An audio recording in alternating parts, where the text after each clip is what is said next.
The Mariners say payroll is going to go up, but by how much? And how much of that will actually go to new players? We'll discuss as we react to Jerry Dipoto's end-of-season media appearance and more coming up here on the Locked On Mariners podcast. Colby, hit it.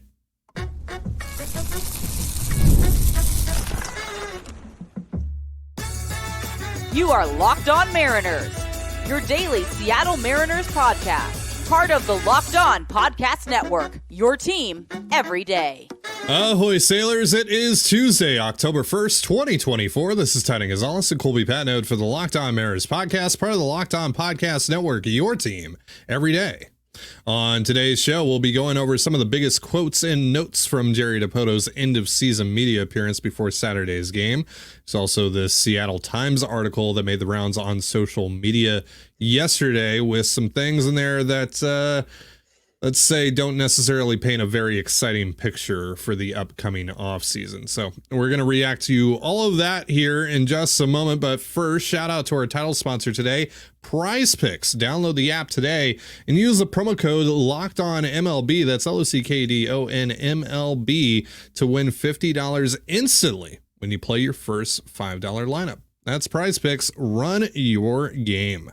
And if you want to hear from me and Colby even more and help support the show, check out our Patreon. The link is in the description, and you can sign up for a free 7-day trial.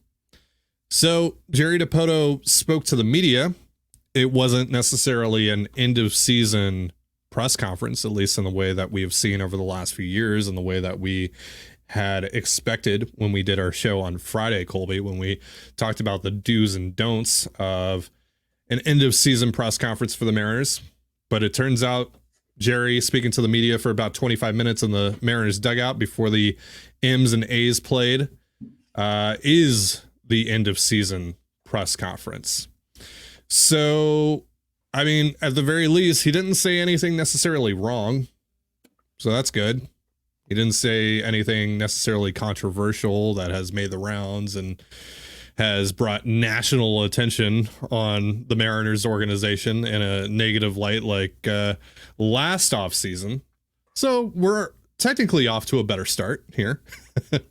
But there are some interesting things here that we want to go over. Obviously, it is October 1st, and when this media gathering was held, it was September 28th. So a lot can change in the coming months. And a lot of this is, relying upon us taking a baseball executive for his word.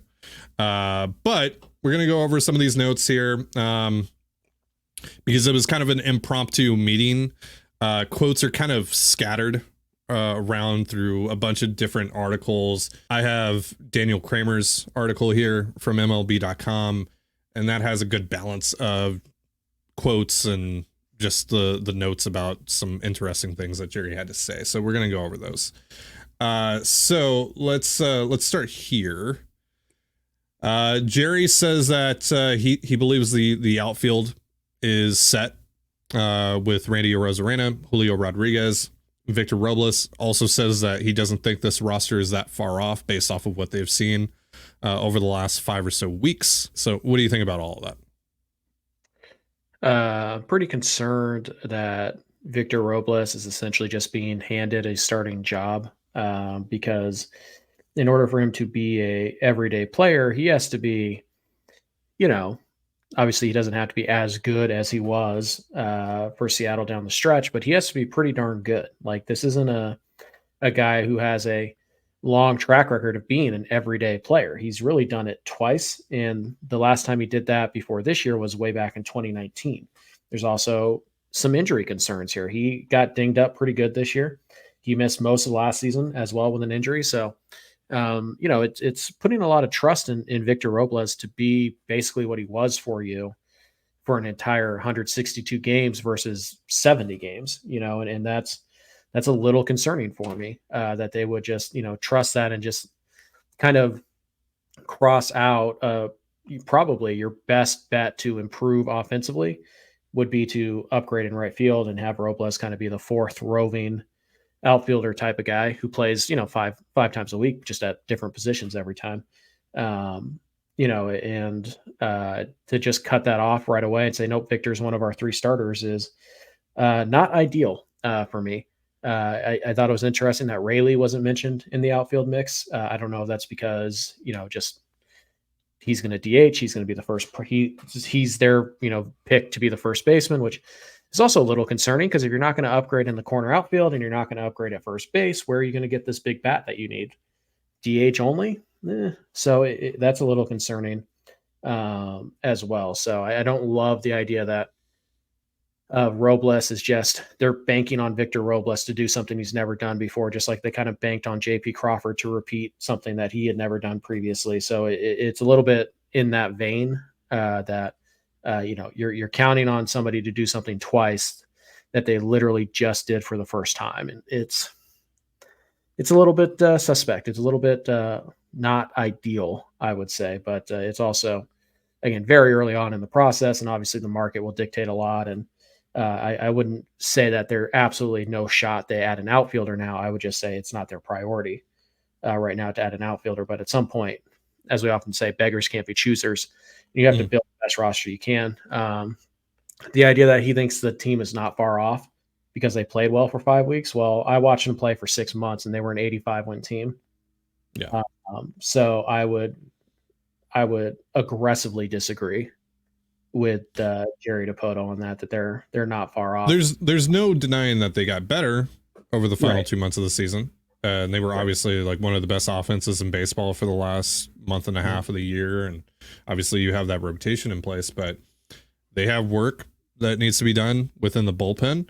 And more specifically, I really disagree with the notion that they're not that far off when they have to address at least half of their infield this offseason, if not 3/4 of their infield this offseason. Mm-hmm. I mean, you are, to be charitable, 2 good bats away from being a competent lineup, like 1 through 9. And again, you might have to replace your first baseman, your second baseman, your shortstop, and your third baseman. Like those are all positions that, if you feel set in the outfield, fine, then you probably need to significantly upgrade in at least 2 of those spots from what you had last year. And I don't consider that to be all that close. And I also don't like the notion that because you played well in the final month, that shows who you are when, the previous 5 months, you were a 500 baseball team. So yeah, I don't like that sentiment. I don't think I think that was a bit of a mistake on his part to not say like, we have a lot of work ahead of us. We like how we played the last month and we hope we can carry that over a little bit, but ultimately the roster is not where it needs to be. Clearly we just won 85 games. That's not good enough. So I don't love the notion that like, oh, well, we think we're not far off because the last month proved what the other 5 months didn't. It just sounds like wishful thinking. And I'm not a fan of that. And it's very similar to the Robles idea, right? Like, oh, well, the last month is who this team really is. Oh, the last month is who Victor Robles really is. Is it? You're going to count on that? Don't like that. So yeah, not a huge fan of either of those statements. Well, and the Dipoto regime has consistently counted on a couple of things bouncing their way, which look, every team does for the most part. But these instances with the Mariners specifically and these roster builds that Dipoto and company have put together have been a bit more egregious than maybe some other teams. I mean, even this year with like Dom Canzone and Luis Arias and Josh Rojas and all that. So yeah. So he also mentioned that payroll is going to go up. The Mariners finished at about $145 million this year. He says that number is going to go up. A large chunk of that is going to be just the uptick of arbitration numbers here for like Cal Raleigh and George Kirby and Logan Gilbert, etc. Like we've talked about, right? We're not breaking any news here. Randy Arozarena is another guy that's going to see a significant increase. But also said that it will go further beyond the arbitration guys. But didn't say by how much, obviously, right? Yeah, and also he's not going to tip his hand to other teams how much money he has to spend. He's not going to, let agents know how much money he has. So I don't see anything wrong with him not disclosing what the budget is, but also not for nothing, but the budget that he, again, we know this, the budget that he was told at the last 3 times he did Yeah. this, he would have, he ended up not having that. He ended up having significantly less. So kind of want to protect yourself a little bit there, just in case Stanton pulls a Stanton yet again, and decides to slash the budget a little bit, even though attendance was totally fine this year, even though revenue was fantastic, Yeah. blah, blah, blah. Yeah. So how much could payroll realistically go up beyond the arbitration guys? 20 million? Maybe. With the arbitration guys, and assuming with everybody under guaranteed contract, all the league minimum guys are thereabouts league minimum. Some will get performance bonuses. And if they tendered all their arbitration guys, all of them, which we know is also unlikely to happen, the Mariners' starting point for this offseason is going to be roughly 140 million. Yep. So, if the budget's 150, they only have $10 million. If it's 160, Jerry did say that he didn't expect to have to create payroll for themselves like they did last offseason. Right. Yeah. Does that just mean he's planning on doing less though? Or doesn't mean that the budget's bigger than you think? And also doesn't expect to doesn't mean they won't. Yeah. Right. Very careful wording here. Doesn't think they have to do this. Doesn't think they should do this. Doesn't want to do this. We're about to talk about that in a second. Yeah. It was all very like, hey, this is our plan for now. But again, when your plan A has been tanked on, the eve of free agency 3 years in a row, yeah, you're probably not going to be that bold with your declarations in the end of season presser. So very much Jerry kind of just, leaving himself an escape hatch, or leaving himself some plausible deniability with a lot of his statements. Yeah. That includes his statement on the starting pitching and the potential of trading one of those starting pitchers, as has been speculated for quite some time now. We'll go over that and more in just a moment. But first, a reminder, this episode of the Locked On Mariners podcast is once again brought to you by PrizePicks. PrizePicks is the easiest and most exciting way to play daily fantasy sports. Unlike other apps on PrizePicks, it's just you against the numbers. All you do is pick more or less on 2 to 6 player stat projections and watch the winnings roll in. You can now win up to 100 times your money on PrizePicks with as little as 4 correct picks. You can turn $10 into $1,000. Cook up hot takes with your friends and win real money this football season when you and your crew run your game on PrizePicks. Download the PrizePicks app today and use the promo code LOCKEDONMLB to get $50 instantly when you play $5. That's promo code LOCKEDONMLB on PrizePicks to get $50 instantly when you play $5. You don't even need to win to receive the $50 bonus. It's guaranteed. PrizePicks, run your game. And you're listening to the Locked On Mariners podcast. We're reacting to Jerry Dipoto's end of season media gathering in the Mariners dugout this past Saturday. Just talked about what he had to say about the outfield and the state of the roster, as well as payroll. He was also asked about the potential of trading one of the starting pitchers, which has been obviously long speculated about. But Jerry Dipoto says that would be Plan Z for the Mariners this offseason. What do you think? Because we've talked a lot about trading Luis Castillo and how that could potentially open up payroll for you and net you a decent return, maybe something that can also help you on your roster. But that also, requires you to make the assumption that he's going to, waive his no trade clause, right? So that's a bit of a complicated thing to work around. And then at that point, if you can't trade Luis Castillo, then you're looking at trading Logan Gilbert. You're looking at trading George Kirby. You're looking at trading Bryce Miller, Brian Wu. And while Gilbert is starting to make more money and Kirby is arbitration eligible for the first time this winter, trading those guys doesn't necessarily accomplish the same thing as trading Luis Castillo would. So you're also trading, 3 years of a guy in his prime. If you're trading a Kirby or Gilbert, you're trading 4 years of a guy in his prime. If you're trading Kirby, and if you're trading Wu or Miller, you're probably not getting the highest value you can by trading him right now. So, I think, saying it's plan Z is, because ideally, you can add the bats you need without touching your starting pitching, because starting pitching, almost regardless of, the bats that you add this winter, is going to be the strength of this team next year. It's basically a guarantee. I mean, if you go out and you get Vlad Jr. and Jose Ramirez, okay, we can talk. But if you're going to go out and you're going to get, Anthony Santander and Justin Turner, then obviously pitching is still going to be the strength, and that's fine. So the goal obviously should be to bring back the same rotation, at least the same quality of a rotation as you had this year, because that is your strength. That's what you're built around. And that's a good thing to build around when you pitch at T-Mobile Park, when you play half your games at that ballpark, is to have really good pitching. So, I think, and again, because he says it's plan Z, he doesn't say they won't. He doesn't say they won't consider it. He says, well, we'd like not to do it. Like, we don't want to consider it.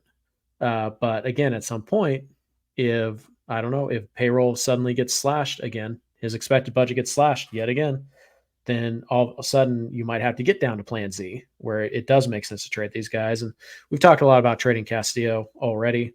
It's a topic that we'll certainly continue to talk about this winter, without much doubt. So it's we know the pros and the cons of trading him. We think we have a pretty good idea roughly of what you can get for him. So could there come a point where what the Mariners could get for him is so tantalizing that they're willing to do it? I mean, maybe the offseason shakes out a certain way. You land an arm that you think is really good, and then all of a sudden it's like, well, maybe we, in another trade, I don't know, you trade Andres Munoz, right? And one of the pieces you get is the pitcher that you really like, a starting pitcher, and you're like, oh, well, now we have 6, but we can shave $20-some million and get a bat that we like. Let's go trade Castillo. So I don't think that the statement eliminates the likelihood that they will trade a starter. I think it's also a lot of posturing. You may think we need to trade a starter for a bat, but we don't have to. We don't get a deal we like, we're not going to. We're not desperate to do this. That's why it's plan Z.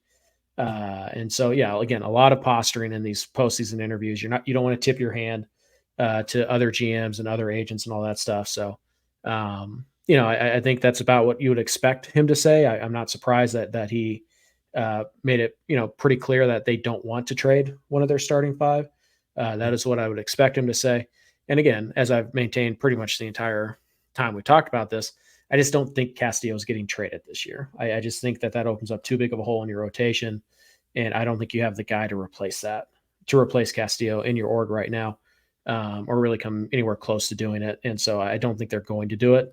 But also, because Jerry said we don't want to, doesn't mean that they won't, if they feel like they can get better out of it. Yeah. So another thing that Jerry had to say, which addressed something that you and I have been wondering for a while now, especially after seeing the success of Victor Robles and Justin Turner and Randy Arozarena, all 3 of those guys who have hit very well, not just in Mariners uniforms, but specifically at T-Mobile Park. Jerry said that, they did refine their messaging to their hitters, obviously with Edgar and Dan Wilson in place. But also they kind of refined how they approach player acquisition. He didn't say when specifically that started, but he has confirmed essentially that they have changed something in their approach as a front office. You have any thoughts on that? It should be noted that he basically implied that they have changed not only the philosophy of the organization, but also the way in which that they try and identify major league talent that will be a good fit here. So it's not just we changed our messaging to make it simpler. It's also we also tweaked the way we look at players we want to acquire. And so now again, is Randy Arozarena, Justin Turner, Victor Robles, is that proof that they've got it all figured out now? No, it's still too small of a sample. Those could just be 3 random, success stories that happened all at the same time. And Randy Arozarena already had success at T-Mobile Park when he came here. Justin Turner was already a pretty good hitter at T-Mobile Park in limited sample, but he's still pretty good when he came here, and Robles really hadn't played here. So maybe, and then you want to go back even further, like Luke Raley absolutely crushed in the handful of games he played at T-Mobile Park. So can we definitively say that the Mariners have clearly identified the secret sauce to hitting at T-Mobile Park, and now they're just going to nail it this offseason? No, you can't definitively say that because they've only done it once. But the fact that they've already tweaked it, they've kind of tweaked how their hitting philosophy, just on an individual level, but also how they scout, how they procure major league talent, is also being changed by. So, at the very least, there's an acknowledgement that like, hey, we needed to change something. Clearly something wasn't working on our end, and we did. And the early returns, as best we can tell, are really good. Now, are they flukes? Is it like a repeatable thing? Did they actually find out the problem is, or is it blah, blah, blah? Like, we don't know. We won't know. But the fact that they would acknowledge it and say like, hey, look, we think we've identified some problems in our acquisition stages. We think we've identified some problems in our messaging to the guys who are already here, and we've fixed those, and we started to see results.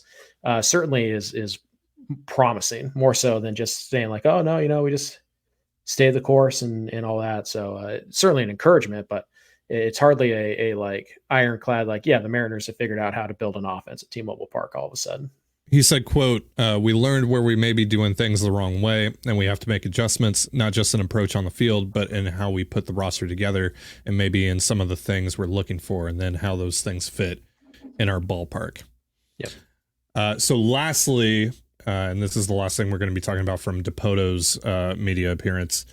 He said that Edgar Martinez will be back, but he doesn't know what that's going to look like, what that role is going to look like. Specific quote here is, he will be involved in a significant way moving forward, and he wants to be. What that looks like in terms of role, we're probably going to have to get a little creative. Adam Jude of the Seattle Times said that the Mariners have been looking at hitting coaches, though, over the last few days. So it does seem like they are, like, the plan is going to be to have a full-time hitting coach that's going to travel with the team, but Edgar is going to be very heavily involved, but maybe won't travel with the team. Is that your read as well? Yeah, it's a little bit like the Mariners are going to hire Edgar to be like the chief hitting strategist, because like Edgar would be around the ballpark at times throughout the year over the last few years. But I think what this is alluding to is that there's going to be a heavier influence. Like, it's not just going to be like, oh, Edgar's in town and he's going to work with a couple of guys while he's here. It's going to be, Edgar's part of this coaching staff. He will be in the dugout during the games, at least at home. But we're also going to have a full-time hitting coach who will be there for all 162 games. So it's kind of like, it's not a term Mariner fans like to hear, but very well could be. Edgar is the offensive coordinator, right? And he's in the dugouts for the home games, and then he doesn't travel with the team because it sounds like that's something that he doesn't really enjoy. He doesn't enjoy the everyday grind of it. And then hopefully you would work with Edgar, and Edgar would be in on the interviews to find a hitting coach who has a similar philosophy, and he would go out. He would be in the dugout as well. He would travel with the team on the road, and that he would work in collaboration with Edgar to kind of build the best, pathway to success with two guys. And it's not uncommon for major league teams to have two kind of hitting coaches. The Mariners had it last year, and a lot of other teams have multiple hitting coaches on their bench now. So it's really not that unusual, or it wouldn't be that uncommon if they wanted to go that route. But yeah, I read it as like Edgar wants to be involved. He likes, certain aspects of being on the bench and all that stuff, but ultimately he's just not up for the wear and tear and the grind of doing it every single day. So I think it's going to be some kind of like Edgar is the chief hitting strategist, and he will, be with the team on home games and on homestands, maybe it's just like West Coast only type of thing. Like if they go down to the Angels or whatever, so he'll be on the bench for like 100 games, but when they go east or whatever, then, the assistant hitting coach or the hitting coach and Edgar is some made up title, offensive coordinator, chief hitting strategist, like whatever, right? Whatever the title isn't really important. I think the goal is for Edgar to remain on the staff and be even more present than he has been over the last few years, but also not not make him travel with the team for 162 games in 180 days. I think that's pretty much what I read into it, is that he'll be around more than he has been the last couple of years, but he won't quite be like the full-time hitting coach in the way that we traditionally think about it. So have the Mariners already ruled themselves out of the top of the free agent market? We'll talk about that in just a moment. But first, a reminder, this episode of the Locked On Mariners podcast is brought to you by FanDuel and Game Time. NFL fans can start the season with a big return on FanDuel, America's #1 sportsbook. So when you get a hunch in the middle of the game, you can check out the latest stats, view live play-by-play, and so much more on the same page where you place your bets. You'll get started with $200 in bonus bets. Yeah, you heard that right. $200 in bonus bets guaranteed when you place your first $5 bet. That's FanDuel.com. So I used to live in New Mexico, and down in New Mexico, there are 0 pro sports teams, and a lot of bands and artists that I listen to skip going there more often than not.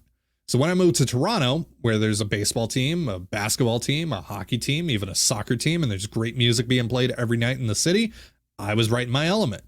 When I want to catch a ball game, or my wife and I want to see a band, I always get my tickets through Game Time. And that was the case well before Game Time sponsored our network and before I even joined the network, because it is truly the best ticketing service out there, hands down. I truly believe that. And now it's getting even better thanks to Game Time Picks. Game Time Picks filters out the fluff to show you only incredible deals on great seats, so you don't have to waste time searching through thousands of tickets. I can just go on the app, it'll show me the best deal right away, it'll show me the exact view I'll have, and most importantly, it'll tell me exactly what I'm going to pay with Game Time's all-in pricing, so there are no annoying little fees that pop up at the last second.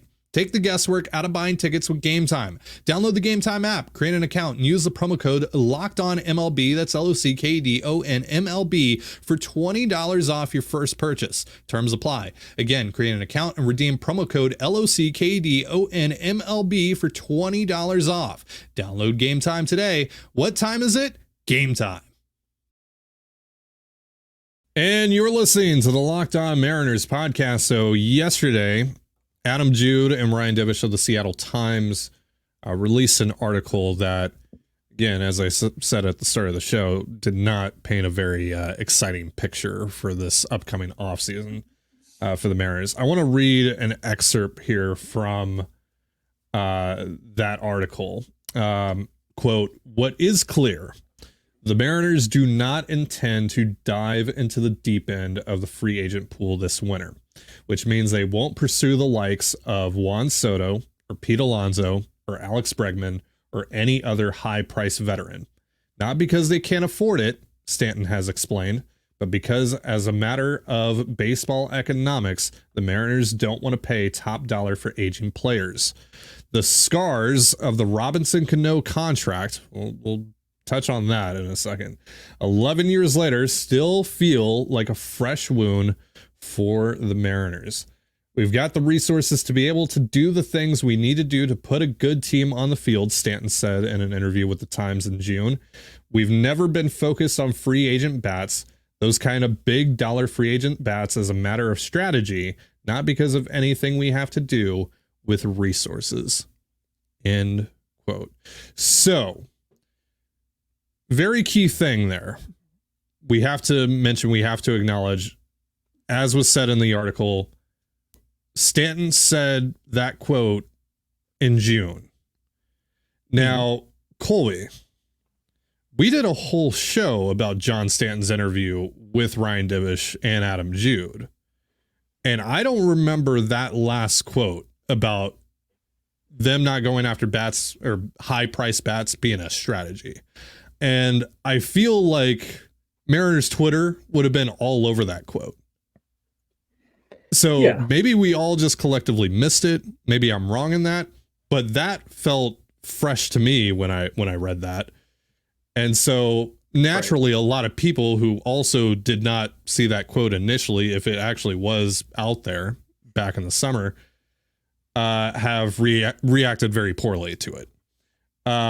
So there are a lot of things to touch on here. The Robinson Cano one is kind of a big thing here. Yeah, let's just start there. I mean, Robinson Cano was really good. The Robinson Cano signing is, to this day, one of the best free agent contracts the Mariners have ever given out. Yeah. It worked gangbusters. Yeah. Like in terms of like return on investment, Cano might be second only to Nelson Cruz, an outside free agent coming in and like he was worth the $24 million a year you were paying him. Absolutely, he was. Made a couple all-star teams. He was an MVP candidate. He had a couple 6-win seasons. He had 1 year where he almost went 40 home runs and hit 100 RBIs. He was a really good glove. Like, yeah, he brought credibility to the Seattle Mariners. Like, he was a legitimately good player for the first 5 years of that deal. Then he got popped with the PED suspension, and then you were able to trade him and most of his money. Like, that deal, I think the exact amount you ended up paying him ended up being about $150 million, give or take, out of the 240. He was well worth $150 million. He brought well north of $150 of value to your franchise. So the idea that deal should have scars and it's a cautionary tale for what? Spending money actually got you a great player who gave you great years while he was here. And then you were still able to trade that guy, even with all the baggage that was attached to him at that point. Yeah. I can certainly tell you that the Rangers are not feeling the scars of signing Corey Seager and Marcus Semien. They don't even care about the scars of signing Jacob deGrom. Like, it is asinine that we still have this idea that like, signing a player to a big contract is just devastating to a franchise. No, it's not. It really isn't. Like, most of those big deals that you give away, you can trade them. Like, you have to eat some money. Sure, you might have to add some prospects, but most of the big deals that have signed, you can absolutely trade. All right. I think where you run into trouble is when you give a good player elite money, but when you give an elite player elite money, that almost always works. Like, it almost always works out for the team that is acquiring that player. So yeah, the idea that the Cano deal is any kind of like cautionary tale for the Mariners is absurd. If anything, it should be the opposite. The Cano deal should be the shining light where the Mariners point to it and say, see, we can play at that top end of free agency. We have to be a little selective of it because we can't do it every year, but we can play at that top end of free agency and we can get a player who will come here and pay us back the money that we give him with the wins that he produces and the fans that he brings in. Like, we can absolutely do that because Robinson Cano was 100% worth the money you ended up paying him. Absolutely. No question. Like, it cannot be argued. He was worth it.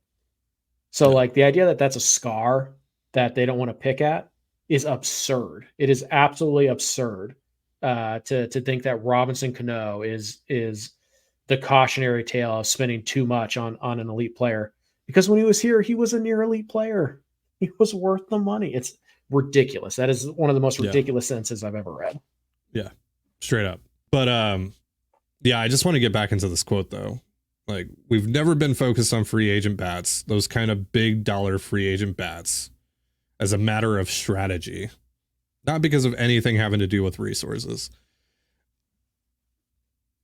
I don't know if he intended it to come off this way, but essentially what John Stanton just said there was, I have the money. I don't want to spend it. Which I have a take here.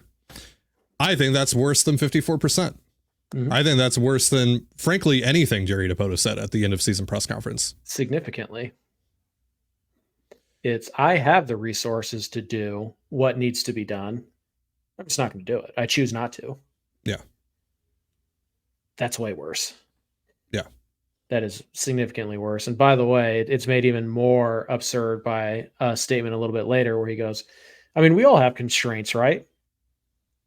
No, John, no. Yeah. I mean, it's par for the course with this organization, but it's still hilarious and absolutely insane to me that Stanton thinks that this is an appropriate thing to say out loud where your fan base can hear it. And it's very illustrative of the ineptitude and the tone deafness this organization has displayed over many years, but especially over the last calendar year. And look, you and I have talked about this a lot in our time doing this together and talking about roster building, that, spending dollars doesn't automatically equate to winning ball games. For every Rangers out there, there's an Angels, whatever, right?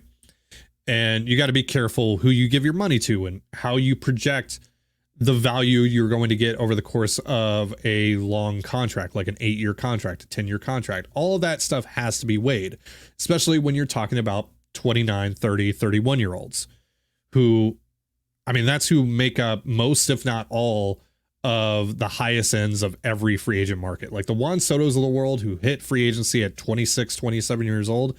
Those are the outliers, right? You are mostly dealing with guys who are in the middle of their primes, if not towards the end of their primes. So you got to be careful with that and who you throw your money at. And you got to weigh the value you're going to get over years 1 through 3 of that contract compared to years 4 through 7, 5 through 8, 5 through 10, etc. But when you consistently cut yourself off from the highest end of every free agent market, or more specifically, when you cut your front office off from every highest end of every free agent market, no matter the players that make it up, no matter what the circumstances are, you are cutting your front office off from being able to build the best ball club possible, or from at least having every avenue available to them to build the best ball club possible. Right. Well, again, it just kind of wrap it up. I think there's a couple different kind of sustainable winners, right? Like the Tampa Bay Rays are a sustainable winner, right? They don't draw anything. Nobody goes to their games, blah, blah, blah. Their ownership is just flat out cheap. It's one of the lowest payrolls in baseball every single year, but they're a sustainable winner. They're also kind of a unicorn. You know who else is a sustainable winner? The Houston Astros. Would you rather be the Rays or the Astros? The Rays go to the playoffs most years and they get bounced in the wild card round. The Astros are trying to go to their 7th consecutive ALCS. 8th, maybe. Yeah. Yeah. As they're currently down 3-0. Haha. Suck it. But, yeah, like, would you rather do that or that? Would you rather be sustainable winner like the Rays or sustainable winner like the Phillies, who are essentially World Series, contenders every year for the last 5 years? Like, there's a big difference between being like, oh, we want to compete every year and we want to win the World Series every year. There's a big difference there. And saying we want to contend every year, contend for what exactly? Right. And so when you say that, and then you follow it up with the actions that Mariners ownership has over the last 4 or 5 years, it's basically impossible to sell to your fan base that what you mean by saying we want to be a contender every year is that we want to try and win the World Series every year, because your actions have not followed your words. And so you're not going to convince fans until your actions follow the words that you say. You're not going to convince fans that you're trying to do anything other than win 85 to 88 games. It's the Kevin Mather thing, right? Like, we want to win 85 games a year. We want to have, and then every couple years we'll get lucky and maybe everything aligns well. And we win 95 games and we win the division and we get in the playoffs and 85 wins, 88 wins every year to get people to show up. Like Kevin Mather said that, and that sadly not the worst thing he said in that disaster of an interview that he gave all those years ago. But I mean, it was that idea was kind of like pushed down the pecking order by all the horrible things he said. But the reality of the situation is, it looks like John Stanton approves of that strategy. Like, that is what he wants to do, because that's what his actions say. Well, that is going to do it for our show. But before we get out of here, a reminder that Locked On has launched the first ever national sports 24/7 streaming channel on YouTube. And now it's also available on Amazon Fire TV and the free Fire TV channels app. Locked On Sports Today is here for you 24/7, covering the top sports stories of the day with the local experts of Locked On, plus our national shows covering every league. Find Locked On Sports Today now available on the free Fire TV channels app.